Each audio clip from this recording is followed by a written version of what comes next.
Рассказывайте, что у вас случилось? А что, сказали, что 2 картошки мундира съел. Кого? 2 картошки мундира съел. 2 картошки съели, Да. и что?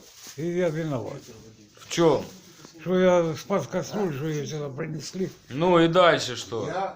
Ну, ничего. И принесли, там у меня была все целая, я не знаю, какой... И вы вызвали полицию? Да. Зачем? Потому что с ножами бегают. здесь. Кто бегает? Ну, Петя. вот. Кто бегает? Он бегает. Вы с ножами бегали? Кого? С ножами бегали? Кого? Тише, тише, не трогай нож, ну не трогай. Нож положите. Зачем вы бегали с ножом? Чтоб порешить эту сволочь. Вы уже кого-то так делали? А? Я сидел за это. Падай нахуй. Что с женой? Я тебя завалю нахуй. Что с женой вашей?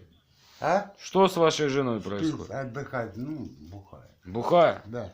Понятно.